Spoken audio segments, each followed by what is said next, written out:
ओम शांति। आज का प्रातः क्लास है 22/9/64।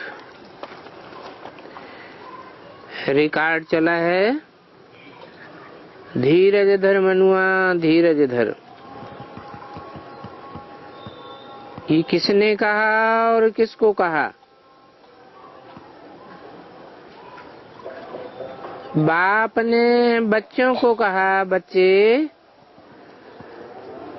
अब थोड़ा टाइम बचा है नई दुनिया आने में। अभी ये दुख की दुनिया खलास होने वाली है, तो धीरज धरो। ये बाप बैठ समझाते हैं।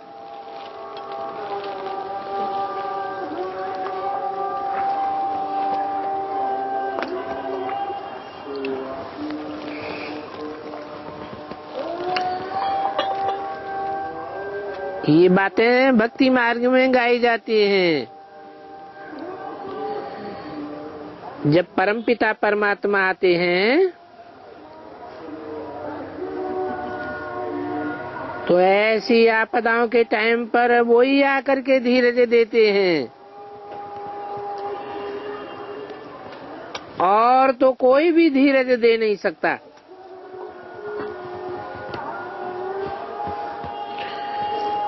तुम जानते हो कि हमारे सुख के दिन आवेंगे, बाप आकर हमको सुख धाम ले जावेंगे। ये दुनिया तो दुख धाम है, और ये गीत आदि तो सब भक्ति मार्ग के हैं। भक्ति मार्ग में बाप सन्मुख नहीं होता है, सिर्फ गीत गाते हैं। और यहाँ तो तुम्हारे सन्मुख बाप बैठा हुआ है। सन्मुख होने के कारण बच्चों को कुछ भी कहने की दरकार नहीं पड़ती है।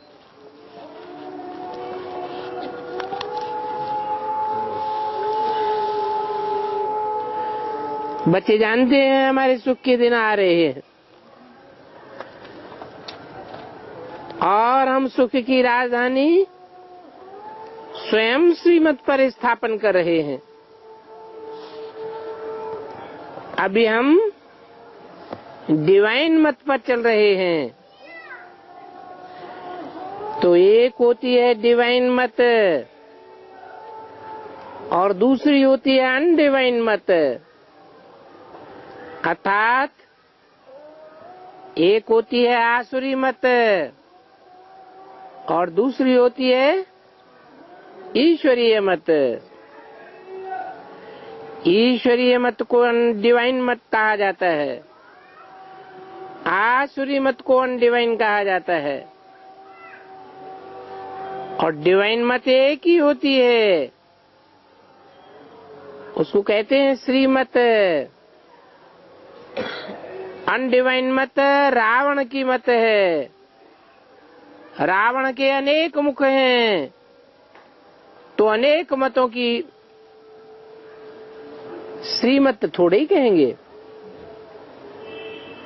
अनेक मतों की बात तो झूठी बात हो जाती। अनडिवाइन मत मना आसुरी और पतित मत। डिवाइन मत माना दैवी पावन मत। तो श्रीमत को और आसुरी मत को तुम समझते हो। डिवाइन कहा जाता है पावन को, और अनडिवाइन कहा जाता है पतित को। ये सारी दुनिया पतित है। इस दुनिया में एक भी मनुष्य पावन नहीं है। हाँ, पावन मत देने वाला एक ही पतित पावन बाप है। उनको सभी याद करते हैं। परंतु ये है ही पतित दुनिया। अगर पावन दुनिया होती तो याद क्यों करते? याद करते हैं तो जरूर पतित सृष्टि है। पावन सृष्टि सतयुग को, पतित सृष्टि कलयुग को कहा जाता है। यहाँ तो सब है ही अनडिवाइन। डिवाइन फादर तो एक ही है। पतित दुनिया में कोई डिवाइन फादर होता नहीं है। कलयुग है पतित दुनिया, और ये संगम का समय तुम्हारे लिए है। ये संगम का समय दुनिया वालों के लिए नहीं है। दुनिया तो समझती है कि संगम युग आने में अभी बहुत वर्ष पड़े हुए हैं। समझते हैं कि आवेगा जरूर। ये कलयुग पतित युग है। बाप आवेंगे पतित कलयुग को पावन सतयुग बनाने के लिए।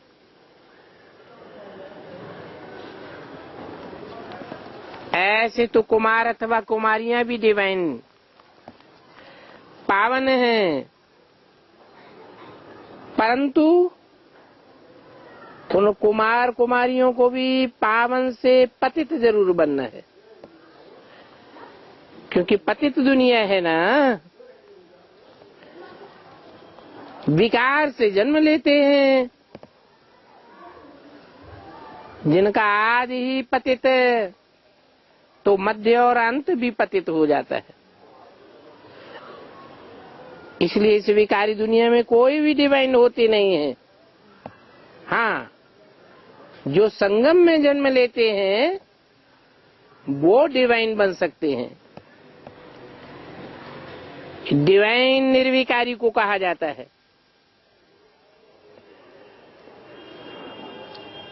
बाप आते हैं तो संगम युग की डिवाइन दुनिया बनाते हैं। निर्विकारी होते हैं निर्विकारी दुनिया में, वो है वाइसलेस दुनिया। उसको कहेंगे संपूर्ण निर्विकारी दुनिया। जबकि संपूर्ण निर्विकारी दुनिया है तो संपूर्ण विकारी दुनिया भी जरूर होगी। 22/9/1964 की वाणी का दूसरा पेज। वो विकारी दुनिया है संपूर्ण अनडिवाइड दुनिया। संपूर्ण डिवाइन दुनिया सतयुग को कहा जाता है। तो अभी तुम बच्चों को धीरज आया हुआ है। डिवाइन फादर ने हमको धैर्यवान बनाया है। डिवाइन जीवात्मा कहा जाता है। सिर्फ आत्मा को डिवाइन नहीं कह सकेंगे। आत्माएं तो निराकारी दुनिया में रहती हैं।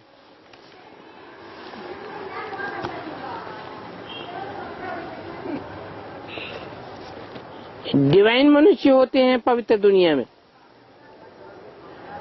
और ये तो सारी दुनिया पवित्र है। अपवित्र को पवित्र बनाना ये निराकार डिवाइन फादर का ही काम है।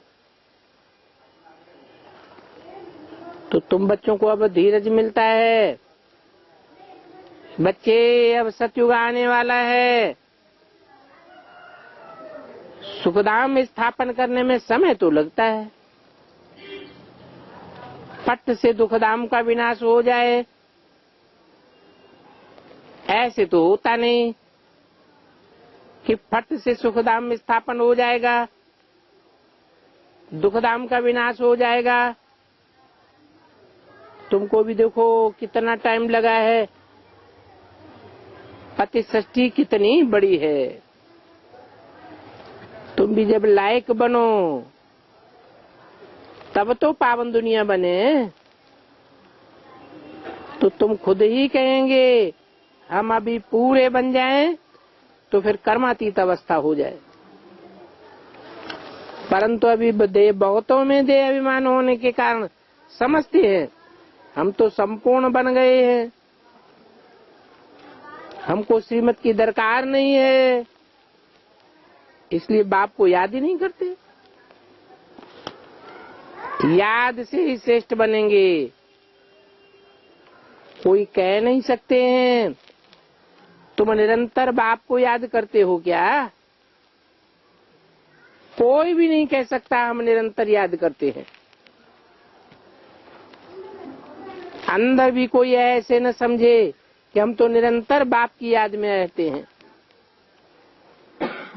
याद में रहें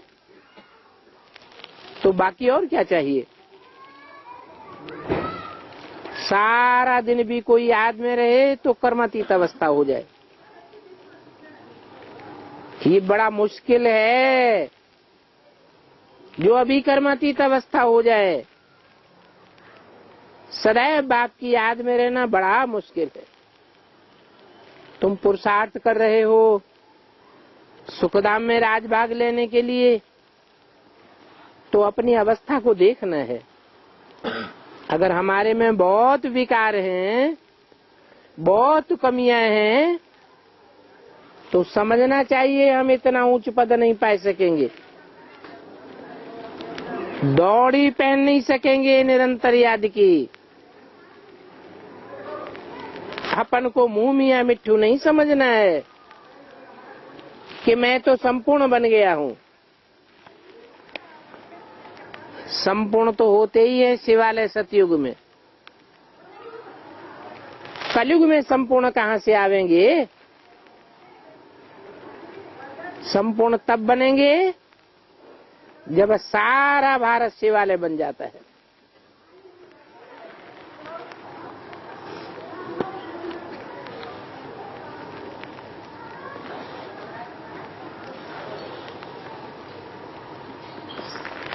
लक्ष्मी नारायण का राज्य चलता है, परंतु वो लक्ष्मी नारायण मंदिर में तो राज्य नहीं करते हैं। शिवालय सतयुग में देवी देवताएं सब पहले नंबर वाले ही पूजा करते हैं। अभी उनके जड़ मंदिर हैं, उनमें जड़ मूर्तियां बैठी हैं। वो जब चैतन्य में राज्य करते हैं तो विश्व के मालिक होते हैं। बल है तो भारत में ही, परंतु होते तो विश्व के मालिक हैं, सारे विश्व के मालिक। और दुनिया में कोई भी राजाई नहीं होती है।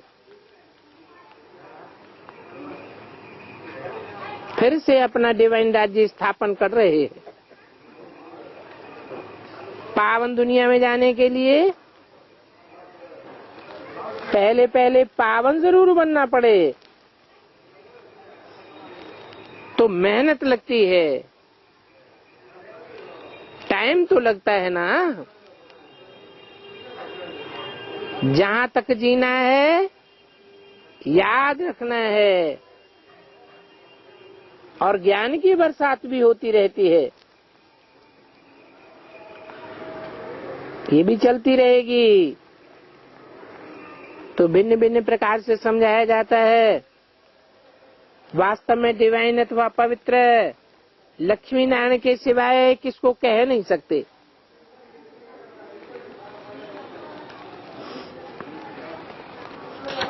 क्यों नहीं कह सकते है? लक्ष्मी नारायण के सिवाय और किसी दूसरे को डिवाइन क्यों नहीं कह सकते?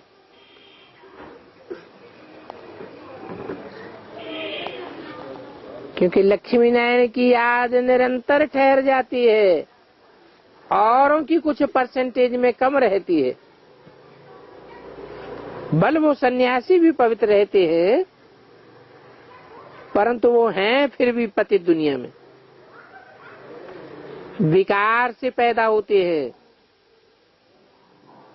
वो जानते भी हैं स्त्री नागिन है, इसलिए उनको छोड़कर चले जाते हैं। फिर भी जन्म तो उन नारियों से ही लेना पड़ता है ना,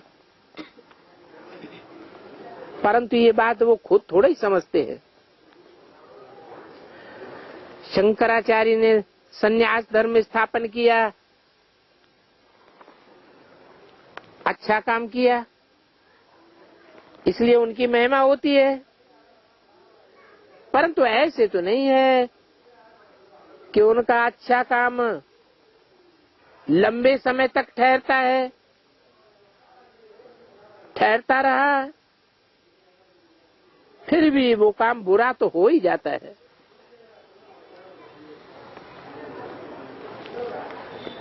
बाप भी स्वर्ग स्थापन करते हैं, फिर भी नरक तो बन ही जाता है। ये ड्रामा ही सुख और दुख का बना हुआ है। तो शंकराचार्य आकर के अपने धर्म की स्थापना करते हैं, फिर भी टार पुराने तो होंगे ना। सन्यासियों की भी महिमा है, राम तीर्थ विवेकानंद आदि गाए जाते हैं, क्योंकि शंकराचार्य के ही पिछाड़ी वाले हैं। नए नए आते हैं तो वो अपना शो करते हैं, परंतु ये तो सारी दुनिया ही वैश्यालय है। इनको शिवालय तो नहीं कहेंगे। शिव का स्थापन किया हुआ सतयुग तो एक ही होता है, परंतु मनुष्य तो इन बातों को नहीं समझते। ऐसे ही सिर्फ सुनने से कोई समझ भी नहीं सकता।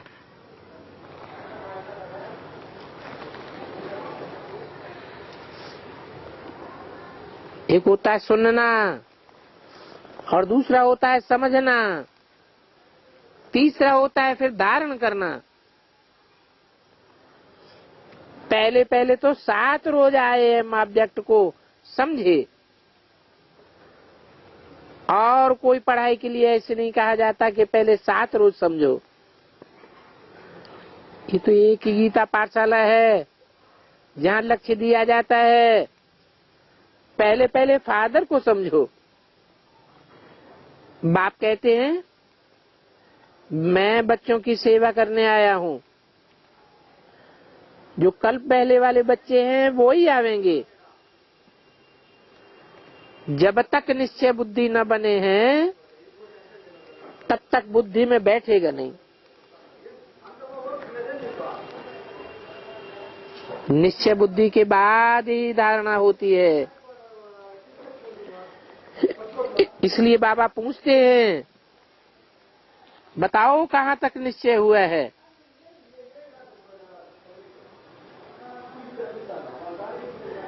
ये कोई मामूली सत्संग नहीं है।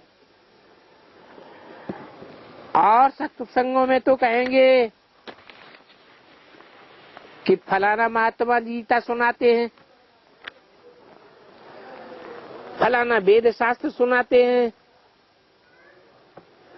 परंतु यहाँ तो सुनाने वाला कोई महात्मा नहीं है।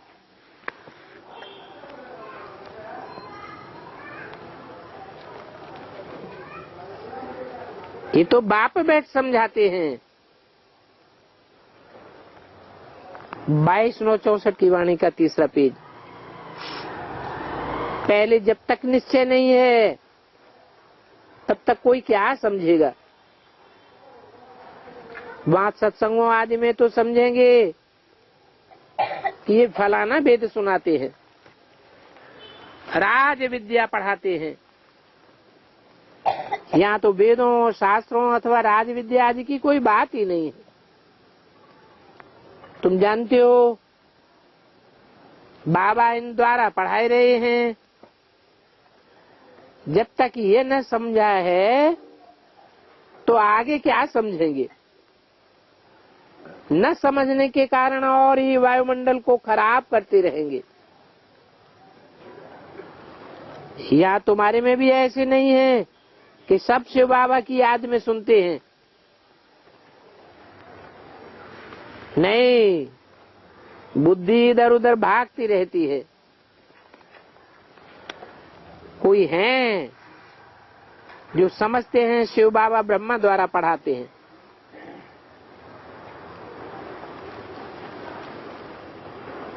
बोलो, शिव बाबा क्या पढ़ाते हैं? कोई कोई तो कुछ भी नहीं समझते। बड़ी मुश्किल कोई यथार्थ रीति समझते हैं। पढ़ाने वाला शिव बाबा है, ये सदैव याद रहे। तो सारा दिन बुद्धि में रहना चाहिए। हम स्टूडेंट्स हैं, गॉड फादरली स्टूडेंट्स। तुम्हारे में भी नंबरवार हैं। बाप कहते हैं मुझे पढ़ाने वाले को याद करो। क्या याद करो? कि मैं पढ़ाने वाला एक टीचर, एक बाप, एक सदगुरु हूं। तीनों को इकट्ठा याद करना है। लौकिक संबंध में तो बाप अलग होता है, टीचर अलग होता है, गुरु अलग होता है। यहाँ तो एक को ही याद करना पड़ता है, और है भी बहुत सहज है। परंतु माया याद नहीं रहने देती है। ये माया घड़ी घड़ी बुद्धियोग तोड़ती रहती है। तुम बच्चे आपस में बैठते हो, समझो कोई मशीन चलाते हैं अथवा माखन निकालते हैं, तो शिव बाबा को याद करो। मशीन आदि तो चलानी ही है। शिव बाबा की याद में बाबा के यज्ञ के लिए मक्खन निकालता हूँ, ऐसे बुद्धि से समझो, कितनी खुशी की बात हो जाएगी। अथवा ऐसे समझो मैं यज्ञ के लिए भोजन बनाता हूँ, ऐसे समझने से खुशी होती है ना। परंतु फिर भी घड़ी घड़ी भूल जाते हैं, देवान में आ जाते हैं। फिर पुरुषार्थ करना पड़ता है याद का। एक दो को याद कराने का पुरुषार्थ जरूर करना चाहिए। फिर भी शिव बाबा को व ब्राह्मणों को भोग लगाना है, शिव बाबा को याद करके भोजन बनावेंगे तो उसमें बहुत ताकत भर जाएगी। तुम्हारी अवस्था बहुत अच्छी हो जाएगी। परंतु ऐसे होता ही नहीं है। ब्रह्मा भोजन की तो बहुत महिमा है। ये भोजन खाने की देवताओं की भी दिल होती है। अभी तुम जानते हो कि ब्राह्मण ही देवता बनते हैं। ब्राह्मण देवता बनते हैं? अभी कैसे बनते हैं? हैं? बेसिक में जो आत्माएं शरीर छोड़ रही हैं, वो देव आत्माएं हैं। वो अभी अभी फरिश्ता स्व देवता बनती हैं। परंतु बनती कैसे हैं? तुम उनको पवित्र भोजन का भोग लगाते हो ना, तो वो ही देवता बनते हैं। उनकी कितनी महिमा है, और तुम्हारे इस भोजन की कितनी महिमा है, जो देवताएं भी तरसते हैं कि कब ऐसा भोजन मिले। कोई शिव बाबा की याद में रहकर बनावे,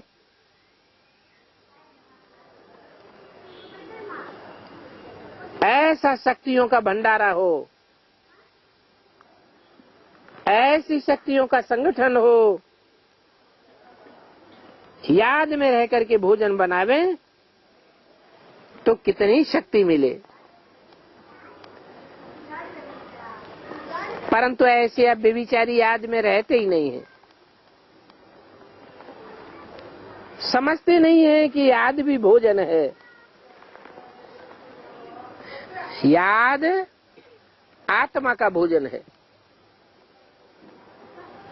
वो याद भी अव्यभिचारी होनी चाहिए। ये बातें शक्तियों की बुद्धि में ही नहीं आती है। नहीं तो कितना पुरुषार्थ करें। बाबा को तो दिल होती है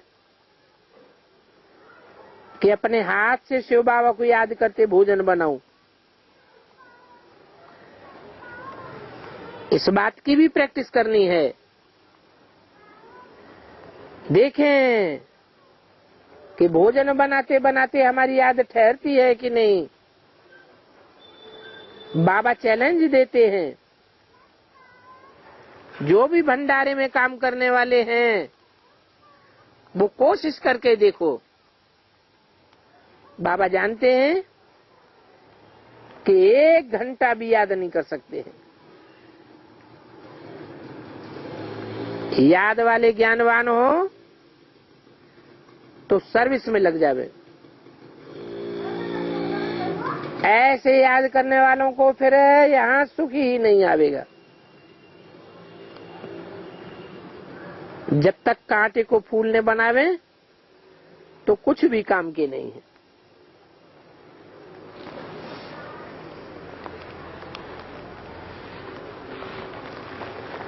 राजाई के लायक तो बनते ही नहीं। लायक वो बनते हैं जो नर को नारायण बनाने की सर्विस करते हैं। बाकी सिर्फ खाना बनाने से थोड़े ही किसको बना सकेंगे। किसी को दान देना है, ये भी हर एक का अपना पार्ट है। जितना तकदीर में है वो अपने पुरुषार्थ से तकदीर पाते हैं। बाप तो सबको कहते हैं कि जितना जो करेंगे सो पावेंगे।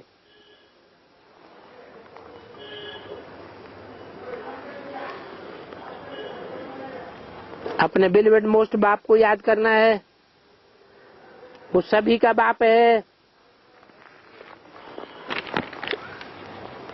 याद करने वाले की ही मेहनत गाई जाती है। बाप भी बतलाते हैं, मैं बहुत उपाय करता हूँ परंतु निरंतर याद टिक जाए ये हो नहीं सकता। बहुत मेहनत है। हाँ, मेहनत करते करते अंत में कर्मातीत अवस्था हो जाएगी। फिर तुम बहुत साक्षात्कार करते रहेंगे। आत्मा पवित्र बन जाएगी।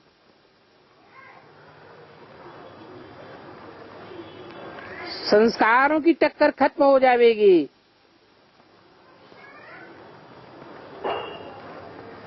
फिर माया नहीं आवेगी। सब हिसाब किताब पूरे हो जाएंगे। यहाँ बैठे बैठे सब दिव्य दृष्टि से देखते रहेंगे। अभी तो टेलीविजन में देखते हैं।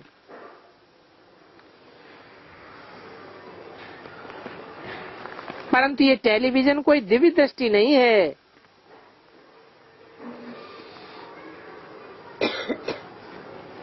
आगे चल करके तुम सारी दुनिया के नजारे दिव्य दृष्टि से बैठे देखते रहेंगे। विनाश का साक्षात्कार व वैकुंठ का साक्षात्कार टेलीविजन में तो नहीं देख सकते। जितना जितना जो योगी होगा, जो जितना ज्ञानी होगा, उनको तो वैकुंठ की राजधानी देखने में आती रहेगी। बिगड़ टेलीविजन से दिव्य चक्षु का साक्षात्कार वंडरफुल है।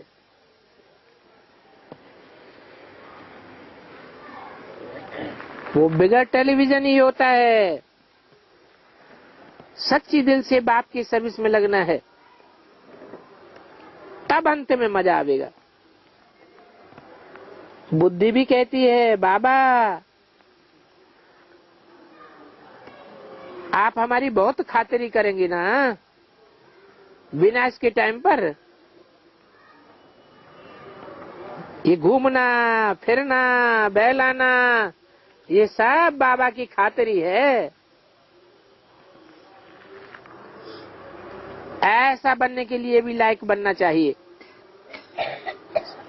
नालायक से लायक बनना है। लायक बनाने वाले को याद करने से ही लायक बन जाते हैं। जितना याद करेंगे और सुदर्शन चक्र तुम्हारा फिरता रहेगा तो बहुत फायदा है।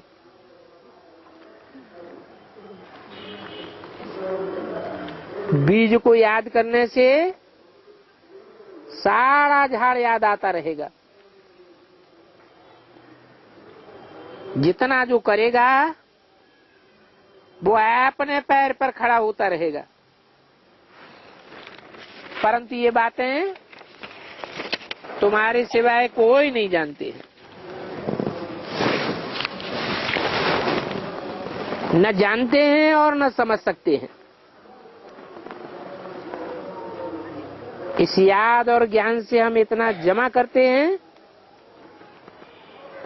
जो वहां पता भी नहीं पड़ेगा कि हमको ये इतना भंडारा कहां से मिला है। 22/9/64 की वाणी का 4था पेज। ये थोड़ा ही समझते हैं कि ये हमारे समय की हुई कमाई है। बादशाही मिल जाती है फिर तुम सदा सुखी रहते हो। बड़ी भारी मंजिल है तो तुम अभी डिवाइन बनते हो। सारी दुनिया तो अनडिवाइन है। तुम मनुष्य से देवता बनते हो, डिवाइन बनते हो। और मनुष्य को देवता बनाने वाला एक ही गॉड फादर है। ये फादर अक्षर कहना तो बड़ा सहज है। कोई भी बूढ़े को देखेंगे, बुजुर्ग को देखेंगे तो उनको बाबा व पिताश्री कहेंगे। कोई बूढ़ा होगा, बूढ़ी को देखेंगे, बूढ़ी बूढ़ा को देखेगा तो भाई समझेगा। छोटे बड़े को देखेगा तो बाप समझेगा। अब दुनिया में निराकारी बाप का तो कोई को पता नहीं है। सिर्फ कह देते हैं गॉड फादर। ये नहीं समझते हैं कि हम आत्मा हैं। हमारा वो बाप है। बाप है तो जरूर वर्षा देता होगा और वर्षा भी प्रैक्टिकल में देता होगा। अभी तुम जानते हो हमारा बाप हमको वर्षा दे रहे हैं। इस वर्षे के लिए ही हम बाप को जन्म जन्मांतर पुकारते आए, प्रार्थना करते आए। अभी तो वो हमको प्रैक्टिकल में पढ़ा रहे हैं। परंतु अभी हम प्रार्थना व भक्ति करने से छूट गए हैं। तो देखो ये बड़े मजे की नॉलेज है। कहते भी हैं आप हमारे बेहद के बाप हो। तो बाप कहते हैं हमको छोड़ तुम लौकिक बाप के पास क्यों जाते हो। अगर तुम बंधन मुक्त हो तो क्यों भटकते हो। राजाई तब मिल सके जब बाबा की गोद में आए बैठ जावे। इसमें दुख की तो कोई बात नहीं, परंतु कोई की तकदीर में नहीं है तो आकर के बैठते ही नहीं है। निर्बंधन होते हुए भी नहीं आकर बैठते हैं। खुद ही कहे कि हमारी तकदीर में तो राजयोग की बादशाही नहीं है। ऐसा कहने वाले हैं तो बाबा भी क्या करेंगे? बाबा तो कहते हैं क्यों नहीं तकदीर बनाते हो? तकदीर बनने में तो मना करने वाला कोई होता ही नहीं। अगर तकदीर में नहीं है तो बाबा को भी छोड़ देते हैं। बाबा को छोड़ देते हैं तो माया बिल्ली बुद्धि में घोटाला डाल देती है। अब बताओ बाप भी क्या करे? तुमको तो माया बिल्ली पर भी जीत पानी है। काम काज करते शिव बाबा की याद रहे तो बहुत फायदा हो जाए। 1 मिनट भी याद करने से बड़ा फायदा हो सकता है।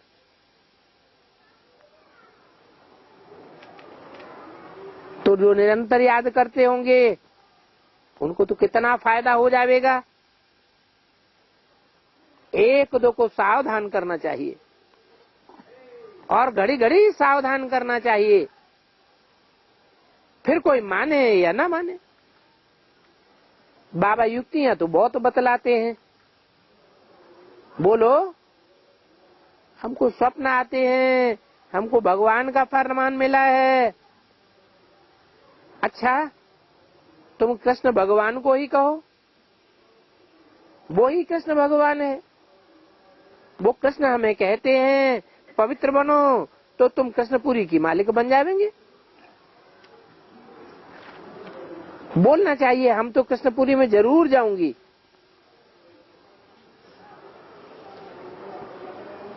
ऐसे ऐसे कृष्ण का नाम दे करके फिर आस्ते आस्ते उनको समझाते रहना चाहिए। समझाने की भी युक्तियां चाहिए। फिर तुमको बाप की मदद भी मिलेगी। तुम्हारी दिल साफ होगी तो मुराद भी हासिल होगी। बीज और झाड़ का ज्ञान बुद्धि में होना चाहिए। बीज और झाड़ के ज्ञान का नशा चढ़ा हुआ होगा तो सर्विस भी करेंगे और उच्च पद भी पावेंगे। तो सर्विस इज फर्स्ट। यहाँ कोई भी आते हैं तो उनसे हम पूछ सकते हैं तुम पतित हो या पावन हो? गाते भी हैं पतित पावन आओ, तो जरूर पतित है रह रहे। पावन दुनिया सत्य को कहा जाता है, ये तो है ही पतित दुनिया। परंतु बाप आए हैं पावन इंस्टीट्यूशन बनाने के लिए। पहले पहले 7 रोज की भट्टी में पड़ना पड़े। यह आधा कल्प की बीमारी है। तो यहाँ कायदा है कि 7 रोज भट्टी में पड़े। पतित सिद्ध कर देना है। तुम पूछ सकते हो अगर तुम पावन हो तो फिर यहाँ क्यों आए हो? जो पतित होते हैं वो ही पावन बनने के लिए भटकते हैं। ये तो सारी दुनिया पतित है। तुमको फिर यहाँ आने की दरकार ही नहीं। अगर पावन हो जाओ देवलोक में, पावन दुनिया में चले जाओ। बड़ा युक्तिवाद समझाने वाला चाहिए। फार्म बनाने वाला भी बड़ा युक्तिवाद चाहिए।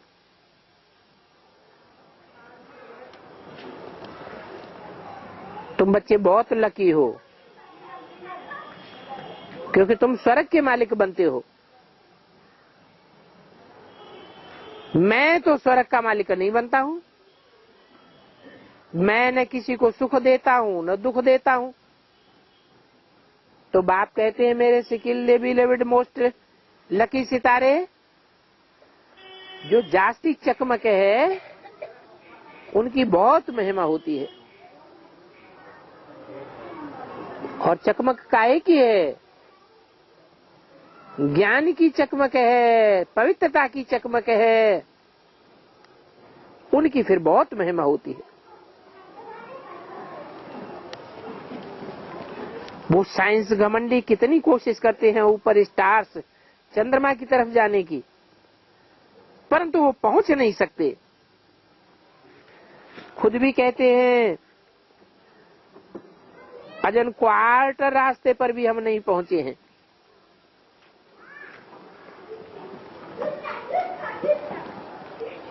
ये तो बिल्कुल दूर हैं। असंभव है जो कोई पहुंच सके, परंतु साइंस का घमंड उनमें है ना। अशुद्ध घमंड उनका विनाश करा देता है। एरोप्लेन्स निकाले हैं, इन एरोप्लेन्स के द्वारा ही फिर विनाश करने वाले हैं। मुसाफिरी के लिए भी बड़े अच्छे एरोप्लेन्स बनते हैं, और फिर एरोप्लेन्स में ही बम्स बंदूकें आदमी ले जाते हैं। एक तरफ कितना सुख देते हैं और दूसरी तरफ कितना दुख हो जाता है। अच्छा, सिकिल ज्ञान सितारों प्रति माता पिता बाप दादा का नंबरवार पुरुषार्थ अनुसार याद प्यार गुड मॉर्निंग। ओम शांति। हाँ जी,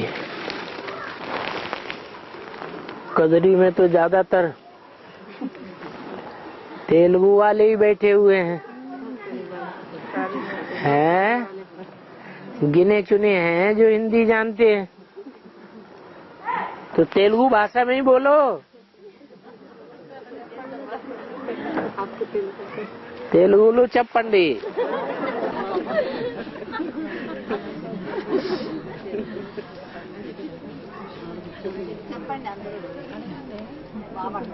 बोलो बोलो।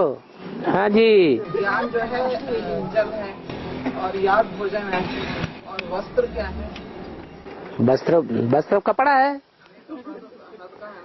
हाँ हाँ, ये हद का शरीर रूपी वस्त्र होता है, बेहद का भी है। बेहद का शरीर वस्त्र है, शरीर रूपी वस्त्र है सूक्ष्म शरीर। और रोटी, कपड़ा और मकान, ये तीन चीजें सबको चाहिए, और पानी तो चाहिए ही चाहिए।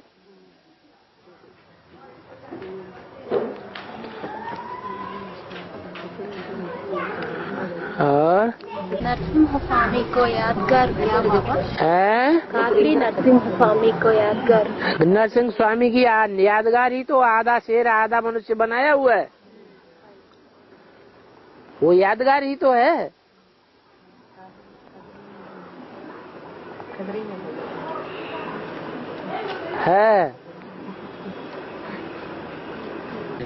यहाँ पे कदरी में एक नरसिम्हा स्वामी का यादगार है, क्या पूछ रहे हैं? क्या है? यादगार है और क्या है? वही तो बोल रहे हैं, पूछना क्या है? कदरी लक्ष्मी नरसिंह स्वामी यादगार हो, ये यादगार है। मतलब ये हो रहा है कि वहाँ यादगार है तो शूटिंग भी होनी चाहिए। कदरी वन होता है, वन माने जंगल। कदरी कहते हैं केले को। यहाँ कभी बहुत बड़ा केले का जंगल रहा होगा क्या? केले को हाथी बहुत खाते हैं। हाँ, हाथी रूपी महारथी केले को बहुत खाता है। तो यहाँ हाथी रूपी महारथी भी बहुत रहे होंगे, हिरण्यकश्यप जैसे।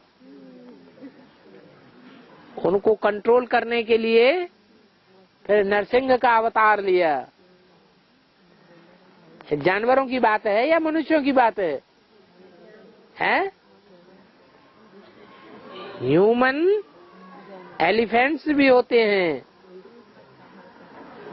और ह्यूमन नरसिंह भी होते हैं, वो एक ही होता है।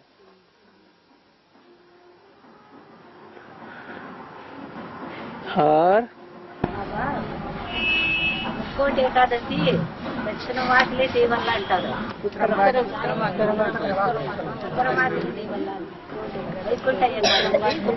ఏకాదశి है। उत्तर दिशा के दरवाजा खोलती है। उत्तर दिशा का दरवाजा खोलती है बैकुंठी एकादशी है। एक होती है उत्तर दिशा और एक होती है दक्षिण दिशा। जो दुनिया का नक्शा है उसमें दक्षिण दिशा में इस्लामी लोग रहते हैं, मुसलमान, वो आसुरी संप्रदाय है। तो दक्षिण दिशा है असुरों की और उत्तर दिशा है देवताओं की। इसलिए वो बैकुंठी एकादशी गाई हुई है।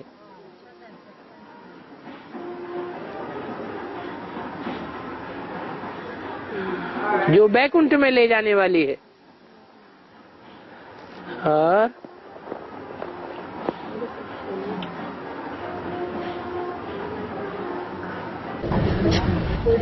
उमा पार्वती करके शिव मंदिर भी है बाबा को, बड़ा यादगार। अच्छा, सब कदरी की बातें पूछेंगे। जहाँ जहाँ यादगारें बनी हुई हैं तो वहाँ वहाँ प्रैक्टिकल में भी हुआ होगा।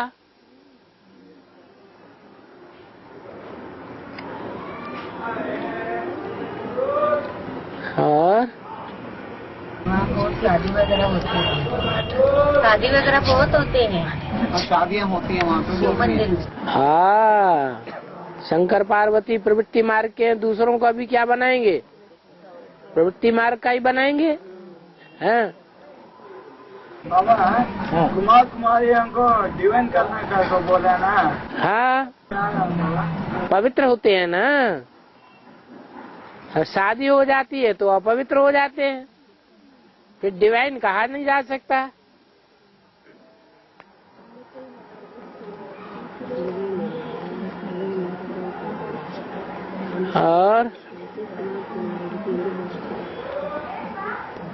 और ऐसे भी नहीं है कि जितने भी कुमार कुमारियां हैं वो सब सदैव डिवाइन ही रहते हैं,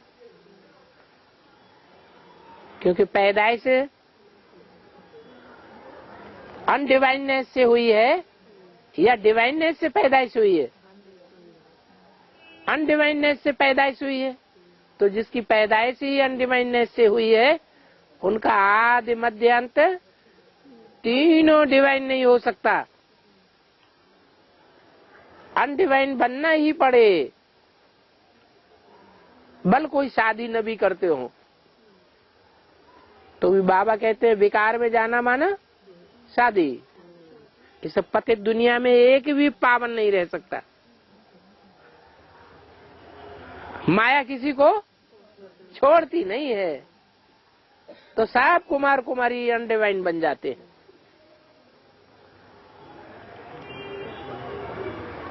बाबा सागर में जो सोया हुआ वो नारायण, आदि नारायण है क्या? हाँ, खड़ा हुआ नारायण। नारायण सागर में थोड़े ही है, वो तो आराम से सोया हुआ है। सोया माने आराम, खड़ा हुआ माने रेडी युद्ध के लिए, माया से युद्ध करने के लिए खड़ा हुआ, जैसे राम को खड़ा हुआ दिखाते हैं। इसका मतलब है कि युद्ध करने के लिए रेडी है। और नारायण उनको अस्त्र शस्त्र नहीं दिखाते हैं, युद्ध करने की दरकार ही नहीं, वैसे जीत पाए हुए हैं। और బాబా చెల్లియరు మిడిచినప్పుడు కొడుకు ఎందుకు తలకొరి పెట్టేది అని आग जो लगाते हैं ना, है, मर जाता है तो पुत्र आग देता है ना है, सिर की तरफ। है।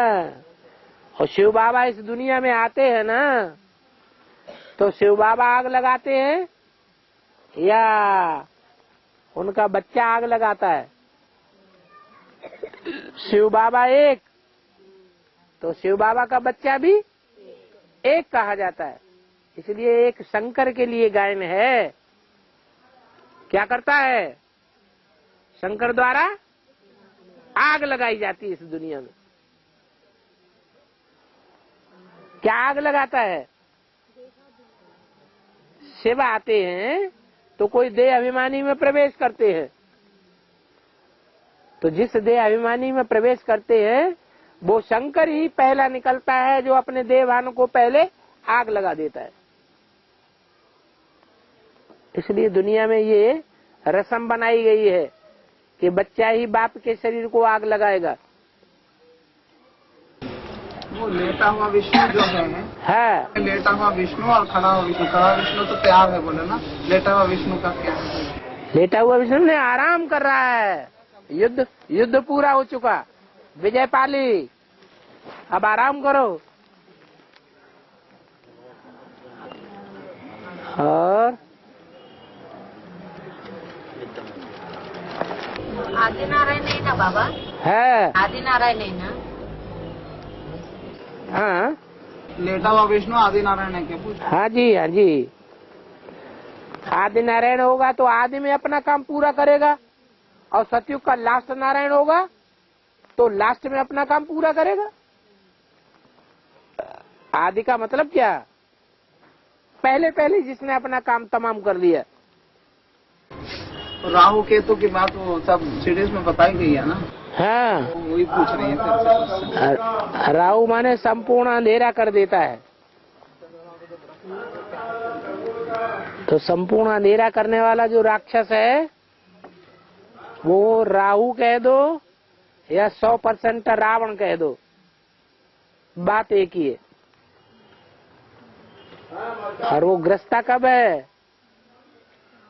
100% तब ग्रस्ता है जब चंद्रमा 100% पूरा होता है।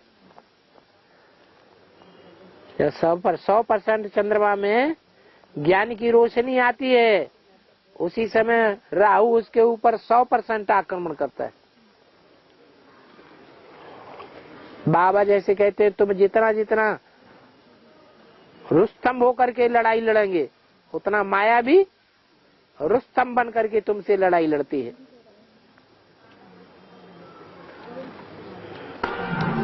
ये दक्षिण में संगीत का ज्यादा वो है, जैसे पूजा पाठ में संगीत का ज्यादा यूज होता है दक्षिण में। हाँ। उत्तर में नहीं होता ऐसा क्यों? ऐसा किस लिए होता है? संगीत माने संपूर्ण गीत, सम माने संपूर्ण, गीत माने गीत, तो दिल के अंदर से आवाज निकलती है वही संगीत है। उत्तर प्रदेश वालों है, उत्तर प्रदेश वालों के अंदर से संपूर्ण नहीं, लेकिन वो स्थूल संगीत है। लेकिन कुछ तो यादगार होगी ना जो ज्ञान में होता होगा, वही तो। भक्ति मार्ग में खुद ही संगीत यादगार है। ज्ञान में जो आ जाते हैं उनके अंदर संगीत बजता रहता है, अंदर ही अंदर खुशी होती रहती है। हाँ, बाहर का संगीत बजाने की दरकार ही नहीं। ब्रह्मोत्सव चलता है इधर, 12 महीना ब्रह्मोत्सव चलता है। हाँ, वाह, देखो वो कदरी में ही चलता है। हाँ, ज्यादा ना संगीत से ही कनेक्ट होते हैं भगवान से। हाँ जी, हाँ जी, हाँ, लेकिन बाहर के दिखावे वाले संगीत से नहीं, अंदरूनी संगीत बजना चाहिए।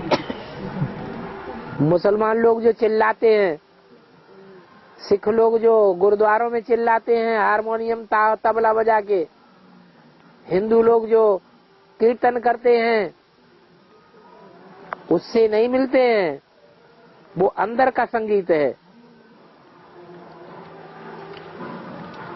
खुशी का संगीत बजता रहता है।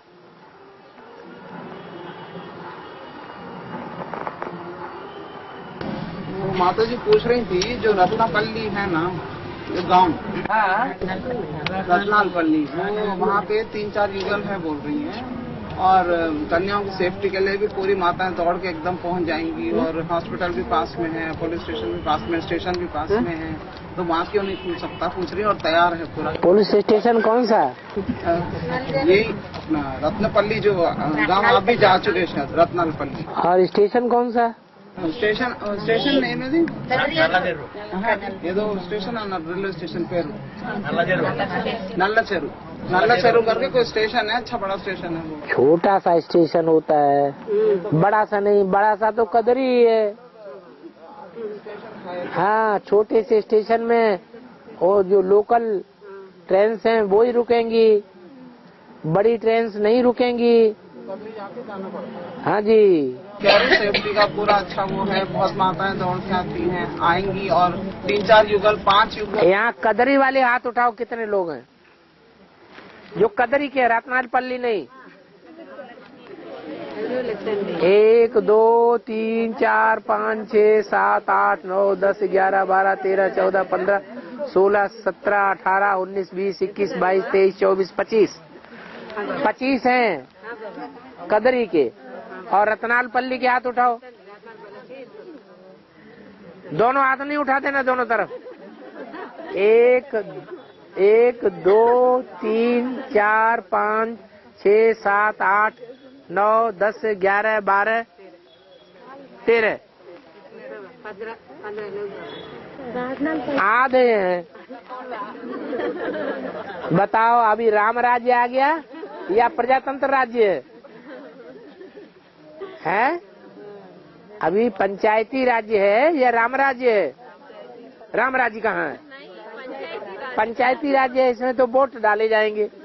राम राज्य कहाँ है? हाँ, राम राज्य में अकेले राम की राज्य चलेगा, राम की बात चलेगी। अभी तो राम राज्य है ही नहीं, है पंचायती राज्य है अभी। और हो सकता है कि आगे चल के रत्नार पल्ली में ही 50 स्टूडेंट निकल आए गांव के, तो वहां भी खोल देंगे।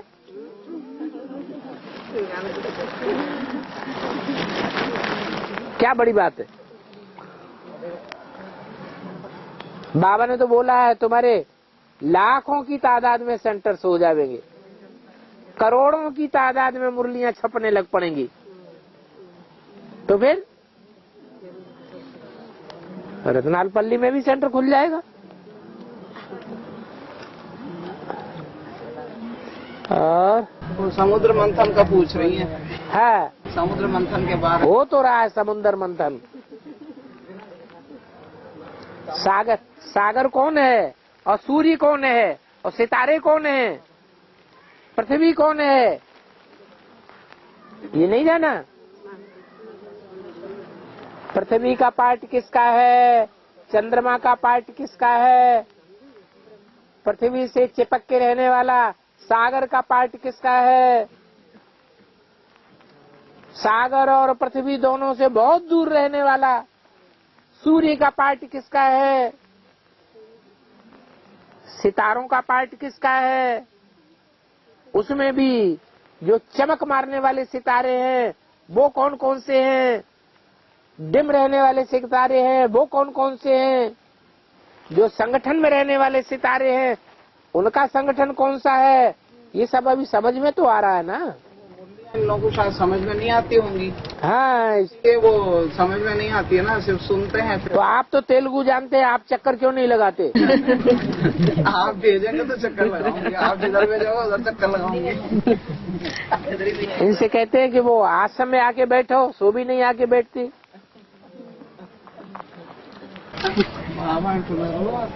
అది మనలో వచ్చి కూర్చుంటే అన్ని అర్థమైతాయి. ఇప్పుడు ఇక్కడ అందరినైతే ఎవరు పంపించలేదు కదా, అన్ని సీడీలన్నా ఉన్నది, అన్ని క్యాసెట్లన్నా నడుస్తుంది. కానీ మీకు అర్థం కాలేదు, చక్రం అంతా అన్నిసార్లు చెప్తారు. अच्छा, इस सभा में बिना भट्टी किए हुए कितने लोग बैठे हैं? जिनको परमिशन नहीं मिली है, जिनको परमिशन नहीं मिली है,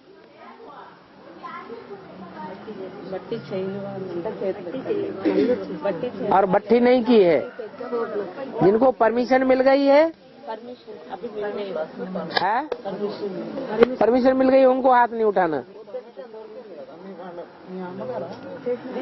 जो साल 6 महीने से लगातार क्लास कर रहे हैं उनको परमिशन मिल गई। कोई नहीं, सब ने भट्टी कर ली।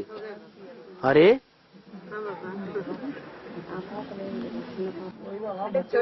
एक छोटी बच्ची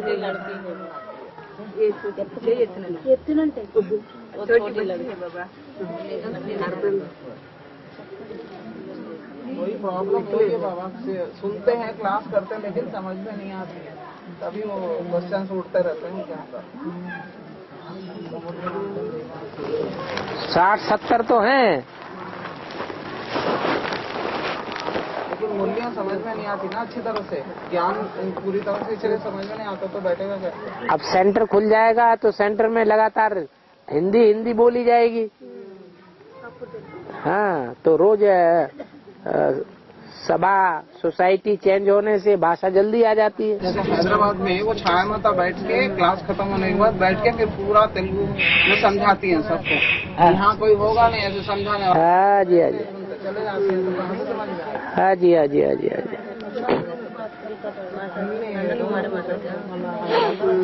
అదే సముద్ర మంథన్ గురించి ये ज्ञान का जो लेन देन होता है, वार्तालाप होता है, एक बात कहता है ज्ञान की, दूसरा उस ज्ञान की बात का अपोजिशन करके दूसरी बात कहता है, यही तो अपनी तरफ खींचना है। मंथन में क्या किया, असुरों ने अपनी तरफ खींचा, देवताओं ने अपनी तरफ खींचा। ज्ञान के पॉइंट को अपनी तरफ खींचना, कोई स्वार्थ की तरफ खींचते हैं, कोई परमार्थ की तरफ खींचते हैं। तो असुरों में स्वार्थ ज्यादा होता है, वो ज्ञान के हर पॉइंट को स्वार्थ की तरफ खींचते हैं। जो देवात्माएं हैं वो स्वार्थी नहीं होती हैं, विश्व कल्याणकारी होती हैं। तो आत्मिक भान की तरफ ज्ञान के पॉइंट्स को खींचती है। यही सागर मंथन होता है। ज्ञान के मनन चिंतन मंथन को ही सागर मंथन कहा जाता है।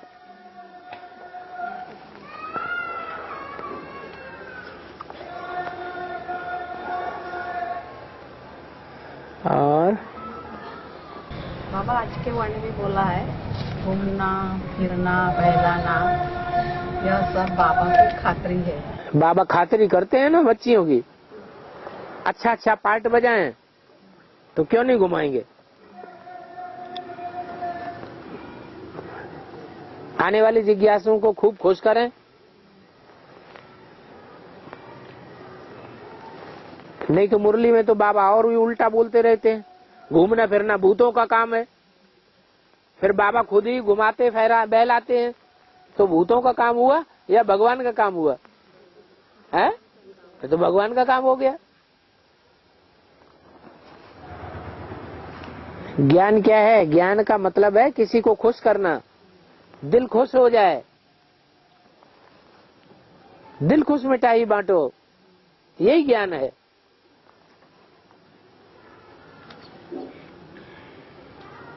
रोता हुआ आए और हंसता हुआ जाए। रुलाने को थोड़े ही ज्ञान कहा जाता है। ज्ञान माने खुशनुमा बनाना। ओम शांति।